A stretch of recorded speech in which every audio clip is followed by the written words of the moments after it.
Hello, I'm Dr. Garrett Boyer. Welcome to Gospel Minded, an outreach of Benedictus Psychological Services.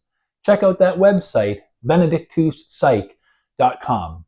Here at Gospel Minded, we spend a few minutes each week talking about psychology, emotions, mental health, and well being. And we reflect on how these important topics are related to the Sunday Gospel reading each week.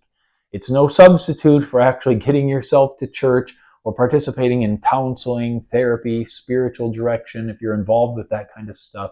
But like we know so well, things of our mind, things of our psychology, so often go beautifully hand in hand with our spirituality.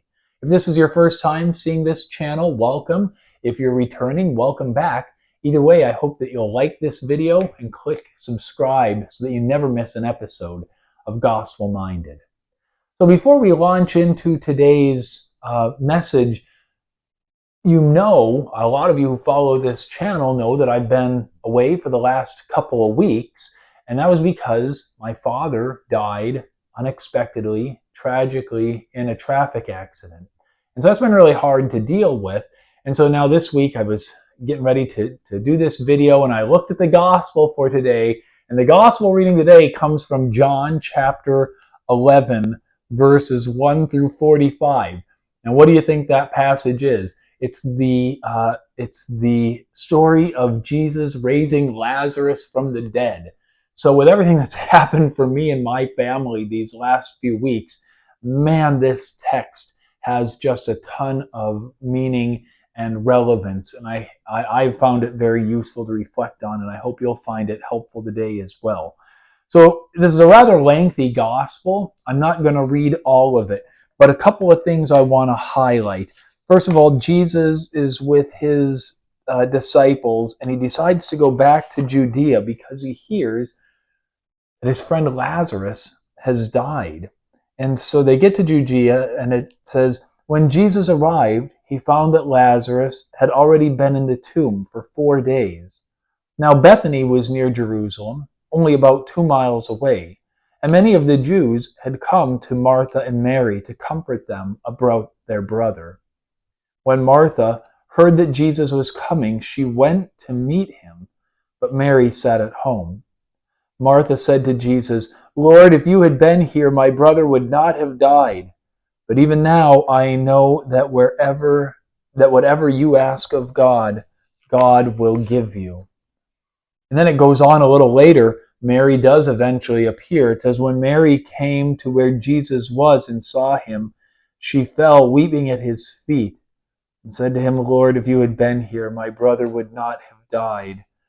And it goes on and on. Interestingly, the gospel reading today describes Jesus a couple of times as being perturbed with this whole situation.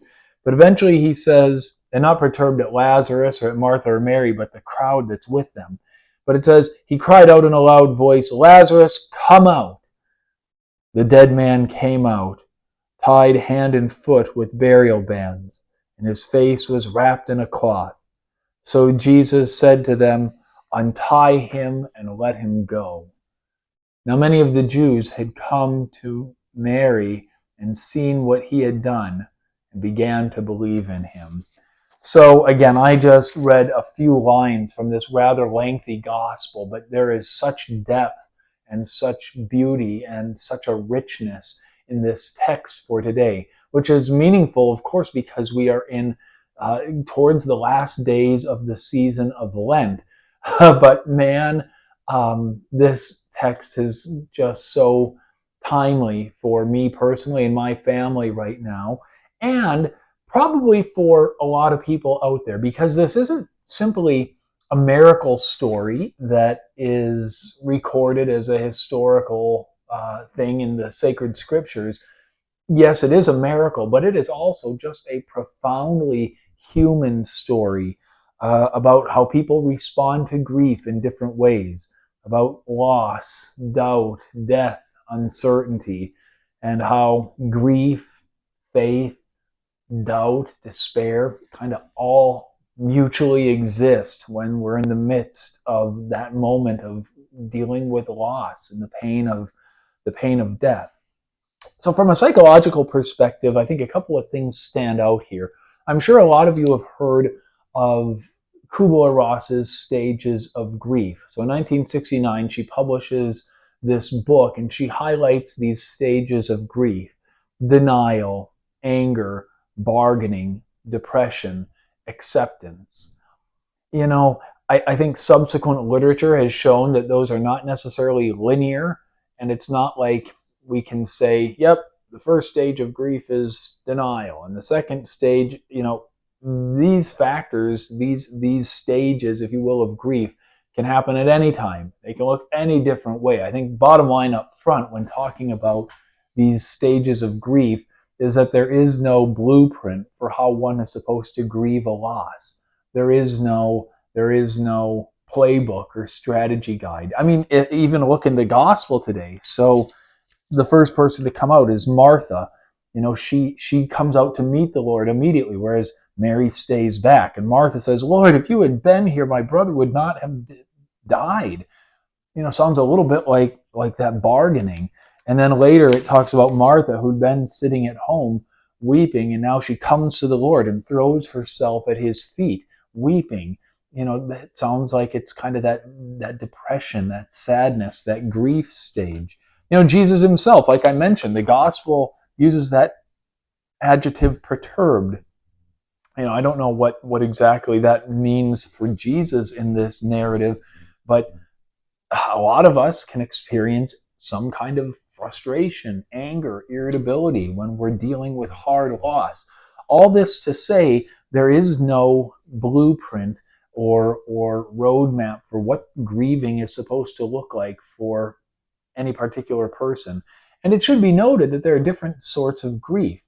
Losing a loved one is in fact going to entail having a grieving process. But what if we lose other things?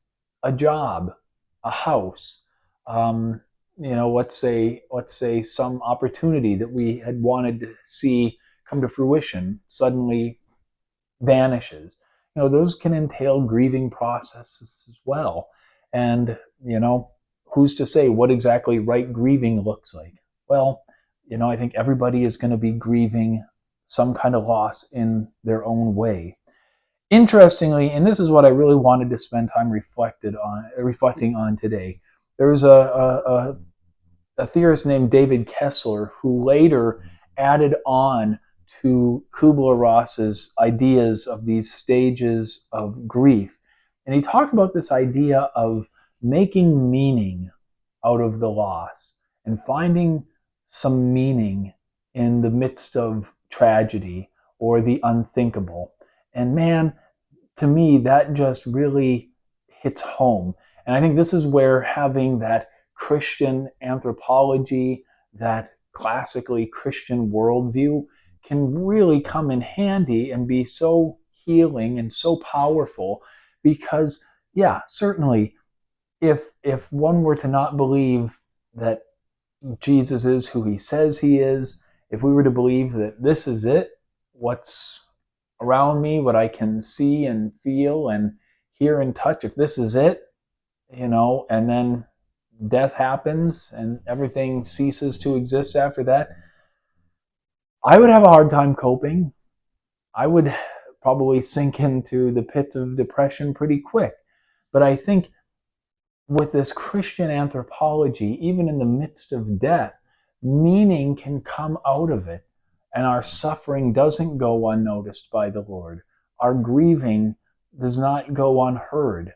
And that even in the midst of our anguish, our sorrow, our grief, it can be offered to the Lord as a sacrifice, as a sort of prayer.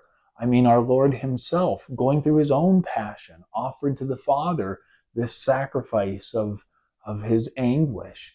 And so too can we, in the midst of grief, in the midst of sadness, make our very grieving and our very sadness a sort of offering to the Lord, which I hope and believe is pleasing in the sight of the Lord.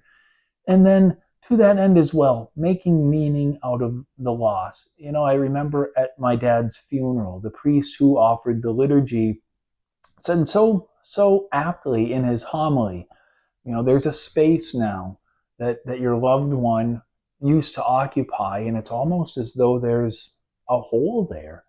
And that is very true. But his question and his message was, what are you going to fill that hole with?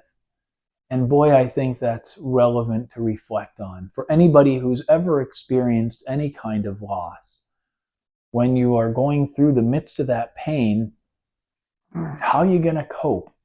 How are you going to find meaning in it? What are you going to fill that space with? I hope the answer is something that is fruitful. I hope it's something that's going to help you flourish. I hope it's something that will help us foster growth. You know, what that means for every person may look a little bit different. Personally, if I can just say something kind of humorous, my dad was a big fan of country western music. And for many, many, many years, my mom had a guitar, never learned to play it. She let me take that guitar home after my dad's funeral. And my dad, like I say, loved country western music. And so here I've been now for the last couple of weeks trying to pick out tunes on the guitar. You know, as an almost 40-year-old person, I never imagined myself picking up a guitar. But it's my way of sort of finding some meaning in the midst of this sadness, in the meaning of this tragedy. And, you know, I think, like St. Augustine said, he who sings well prays twice. Maybe we can adapt Augustine a little bit. He who honky tonks well is sort of praying. I don't know. I'm going to go with that, though. So listen, my friends, I bring all of this up because in my life and in my family, we've experienced a tragic loss recently.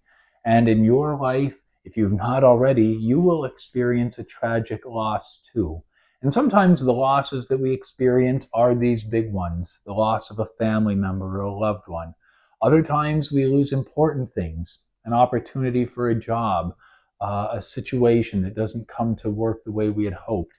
And with whatever kind of loss we are experiencing, we're going to grieve it in different ways. And there is no right or wrong way to go about the grieving process. But I think whenever we are in the midst of wrestling through grief and sadness following a loss, we need to ask ourselves, what are we going to fill that space with? And how can it be turned into an opportunity to express meaning and develop and grow and flourish as a human person, even in the midst of the hardship?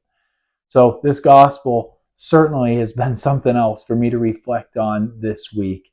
I hope that you found this meaningful and helpful as well. Next week, it's going to be Palm Sunday, and we will have a lot more to talk about then. So between now and that time, I hope that you'll keep me and my family in your prayers and be assured of my prayers for you as well. This is Gospel Minded, and I'm Dr. Garrett Boyer. Take care.